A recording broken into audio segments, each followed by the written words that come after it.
Hello my loves, happy Thursday, how are you today?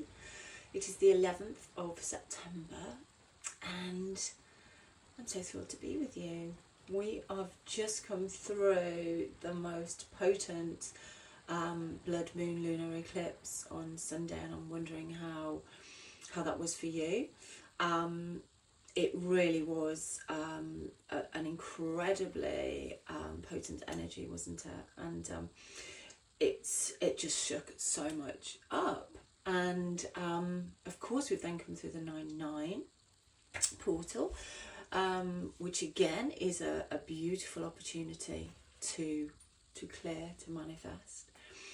And I've very much been feeling the need to go inward, to center and to align, and to find that peace within, to find that harmony, to find the root of joy, which is alignment with self, alignment with our higher self, and ultimately with source, and then with each other. And I've been working this week very much with the quality of grace, and in fact the archangel who embodies this, which is of course ARCHEIA GRACE, who serves on the ray of peace, devotion and illumination.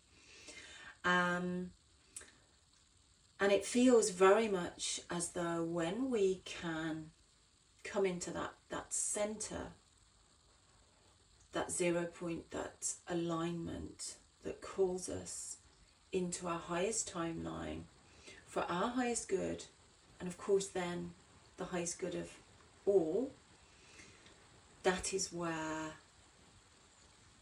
the beautiful iterations of the new earth start to be called in. So ARCHEIA GRACE, today I want to share with you an ancient spiritual technology which helps us to do that. And I think if we can work with the angelic realms as well, it becomes a supercharged practice. ARCHEIA GRACE is the archangel that is associated with autumn. So she's a beautiful, beautiful angel to work with at this point as we move towards the autumnal equinox in the northern hemisphere. And she's also the angel that wants us to be in flow. She helps to create these beautiful sunrises, these beautiful sunsets that we see.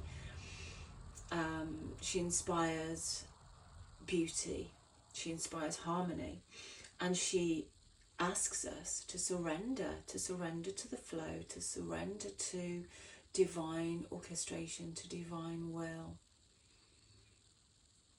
And I wonder how easy that is. I wonder how that feels when I say that. How does that feel in your body? What does that mean to you?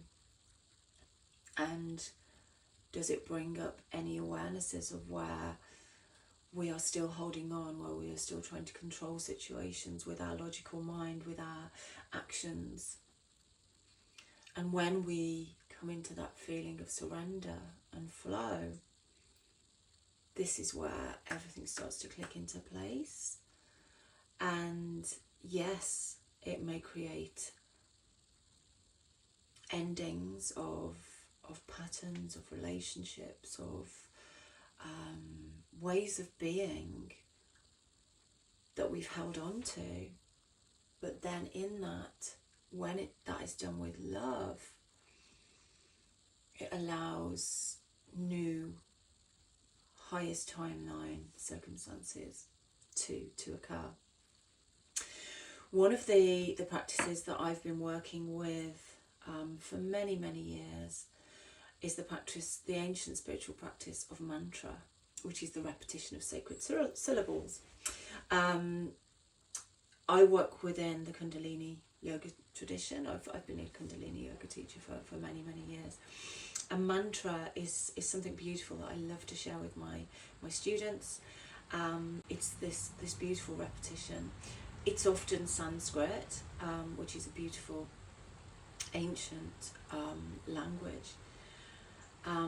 but it can also, mantras can also be in English. They can be in your mother tongue, whatever that is. The essence of it is that those sounds resonate at a frequency that basically invokes change in your physical, mental, emotional and spiritual fields. When we repeat a chant, a mantra for 3 minutes, it absolutely clears our aura, our electromagnetic field. When we repeat it for 11 minutes, it stimulates the glandular system, so all of our systems start to work optimally. When we repeat it for 22 minutes, it balances the negative and the positive mind and brings us into 0 point. That point of stillness, where we have neutral mind, where we have that angelic perspective on life. When we repeat it for 31 minutes, it stimulates every cell in our body, so that every cell comes into unity. It's told to unite. And when we repeat a mantra for 62 minutes, this is where the real magic happens. This is where we start to access the subconscious mind, our shadow mind, and deeply rooted issues and traumas can be cleared easily. And I think with the practice of joy, I think the traditional idea of shadow work is that it has to be hard, it has to be, you know, really gut-wrenching and, you know, hand-wringing and traumatic in and of itself. I believe that it doesn't have to be that way, and mantra to me is a beautiful way of working with it within the shadow realms, doing the shadow work in a way that is no less penetrative or effective, but it's enjoyable. So I'm going to share with you today, you can probably hear the rain pouring down outside, a beautiful mantra that has actually been now, I love this, science is now catching up on all these technologies, these spiritual technologies that we've been using for thousands and thousands and thousands of years. Satanama, and it's a just 4 sacred syllables, and science has now proven that this reduces the effects and intensity of Alzheimer's and can actually prevent the onset of it.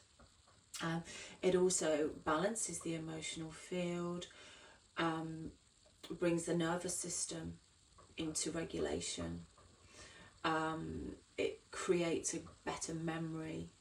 There's so many benefits, but essentially it brings us into this emotional balance, calm, peaceful being.